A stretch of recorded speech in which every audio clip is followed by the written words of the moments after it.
Hello, God bless you today, and thank you so much for joining me. The topic of our video today is Living by Faith in an Evil Day, Part 2. You'll find Part 1 in the description below.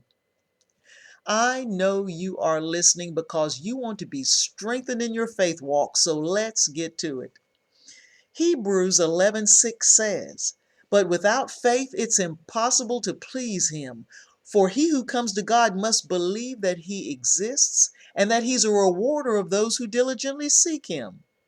This lets us know that if we want to please God, which I know we do, we must have faith in him. Come to him, know that he exists, and know that he rewards those who diligently pursue a relationship with him. Hallelujah. And if you listen to the first video, I talk quite a bit about developing a relationship with the Lord. And as we develop that relationship with him, our faith grows. Now let's get back into our conversation on the just shall live by faith, which appears 4 times in the Bible. Once in Habakkuk 2, a second time in Galatians 3. And I want to add a little bit more to the discussion from last time. Now we know that the just shall live by faith and not by their works. But obviously, as believers, we do work. But the thing is that work should be prompted by the Spirit of the living God. So it is very important for us to ask the Spirit of the living God to assist us in living our lives. Let me give you a personal example. I used to work in the business world and I would write lists of things that I needed to do, various projects, etc. And one by one went about doing them. But when God called me into ministry, and I left the business world, I operated under that same mindset of, I've got bright ideas, I'll just go about doing them. Well, I wrote down some ideas, and I think God gave me traction with one of them. I didn't know a whole lot about being led by the Spirit back then. Boy, have I grown, and I am so glad that I am saving myself a lot of energy by being led by the Spirit of God. Let me share with you one other thing that's interesting to note. As our relationship with the Lord develops, we gain more and more the mind of Christ. The Bible says we have the mind of Christ. Think about it this way. When you see an elderly couple, they've been together a whole lot of years. When one starts a sentence, the other one can finish it. They look at each other and know what the other is thinking and what they're feeling. It's because they have relationship.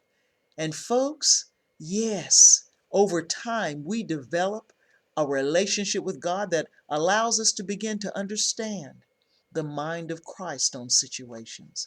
That is powerful. Let's look at a third time the just shall live by faith is found in the Bible. It's in Romans 1 verses 16 and 17 that reads, "For I am not ashamed of the gospel of Jesus Christ, for it is the power of God to salvation for everyone who believes, for the Jew first and also for the Greek. For in it the righteousness of God is revealed from faith to faith. As it is written, the just shall live by faith."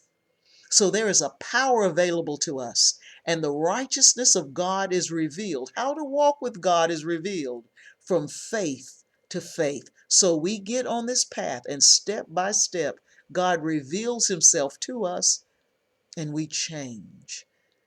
I think of Saul. Saul went about killing Christians until the road to Damascus. And there, when he found out who Jesus truly was, he set his heart and said, "What would you have me to do?" And he got on this path of walking from faith to faith. And he changed. He became Apostle Paul, and he went on to write over half the books in the New Testament. Oh, this path from faith to faith.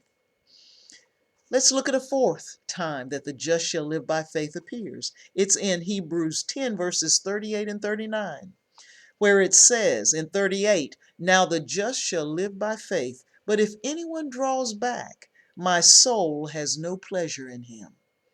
So we're to put our hands to the plow and to stay on this path. Run it all the way out to the end. Glory be to God. You know, I was thinking the other day how God's thoughts are higher than my thoughts, and His ways are higher than my ways. And as I continue on with Him, God is going to take me beyond myself. Not drawing back. I want to go beyond Iris in the natural to who she is in the spirit realm. Glory be to God. The just shall live by faith. And verse 39 here has some encouragement for us. It says, "But we are not of those who draw back to perdition or destruction, but of those who believe to the saving of the soul." Yes, you and we're going to believe to the saving of the soul. Last but not least, the Bible does say about the just who have walked by faith. And this is in Hebrews 11, those who are in the hall of faith. Verse 38 says that the world was not worthy of them. Those that are walking in what I am talking about right now, the world is not worthy of these. We are in this world, but we're surely not of it. Hallelujah. And verse 39 goes on to say that those who are walking by faith gain divine approval through their faith. Yes, they please God through their faith, and I'm pleasing God through my faith. You're pleasing God through your faith. Hallelujah. This is how the just live, by faith. I pray this video has blessed you. I'd ask you to write a little comment in the comment section if you've been stirred in your spirit in any way. And also please share this video with someone who needs this wisdom from God. I want to thank you for listening. This is Just Iris. Please think on these things.